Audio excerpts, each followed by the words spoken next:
team, welcome to another episode of Raising Havana.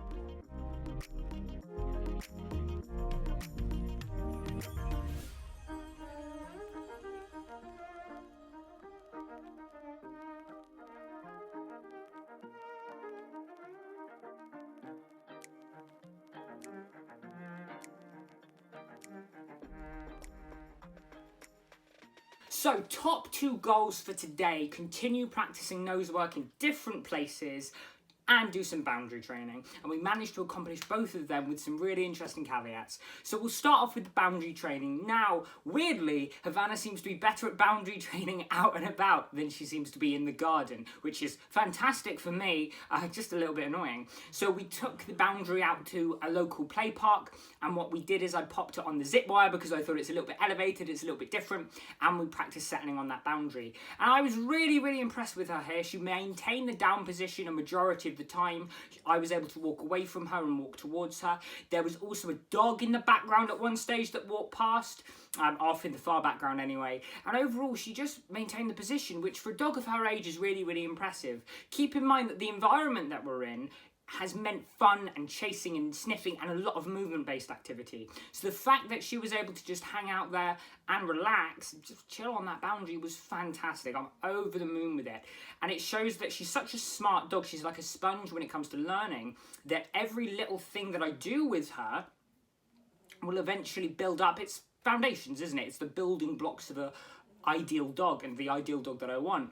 But it's so nice that it's kind of sticking this early and is kind of all gelling together. It's fab.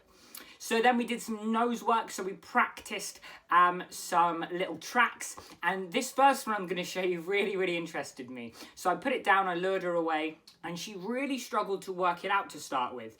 So one of the most important things to think about when we're talking about hide placement is elevation. How high the hide is can make a massive impact on a dog's ability to source it. With Havana, we've never done a hide that high before, in terms of she could have just gone straight ahead, but her scent got caught in the nose, and so she was working around that bottom area. And this video is so interesting because I could have helped her, but I wanted to see how she would handle and interact with the environment. And she worked all along the side of the little elevated part of the zip line. She worked all the way around, and eventually it clicked in her nose and clicked in her brain. Hang on, I'll follow it. She went all the way up and sourced it beautifully and got a ton of rewards for it. So I was over the moon with that. Another really good aspect of this is the fact that she's indicating away from me. So because dogs learn that, at least the way that I train indications, that the food comes from the person and does come from the sky, they might try and reorient towards me. But initially she goes straight up to where that hide is and freezes on it gorgeously. I was so impressed with this.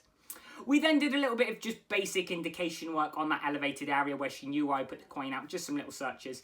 Nothing much to report here after that amazing track that she did up there. So I was over the moon with it.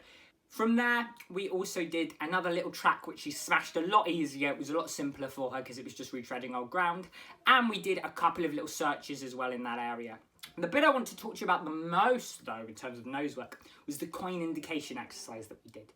So you'll notice in the video that to start with, I just practiced putting the hide out while she wasn't looking. She went up and worked around it, wasn't entirely sure where it was. I popped it in between that sign.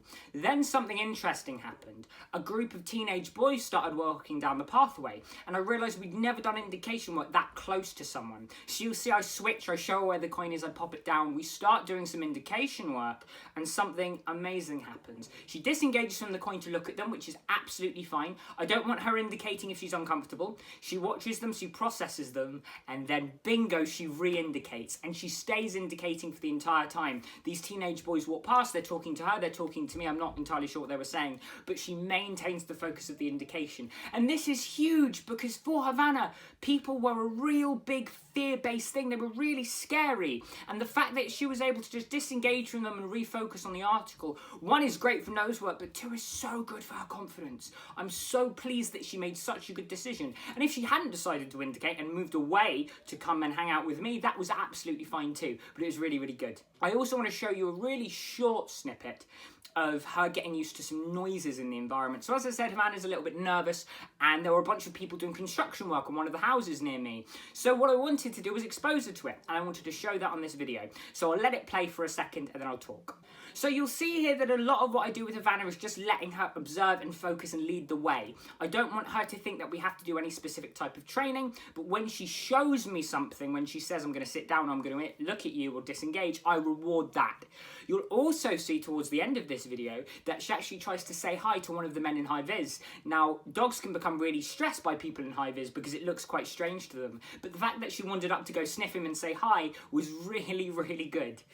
So overall, I'm over the moon with Havana today. She nailed everything. We had so many unexpected distractions from other dogs when we were doing boundary work, to those teenage boys, to all of that kind of noise and traffic and those men in high-vis vests, and she smashed all of it. This is what this training has been about. It's about that starting point that we were at, where we had a nervous puppy who was unsure of things, who is now growing into a confident and robust pup. We still have so much work to do, but I am so pleased with her with just under a month's worth of work. If you want to find out more about Havana's daily adventures and see her progress continue, subscribe to this channel, leave a comment down below with what you're most excited about for Havana's journey. I'm over the moon with her, as I've said, and you can find me on social media at Jack Fenton - the Dorset Dog Trainer. Thank you very much for watching, team. I will chat with you again very soon. Goodbye.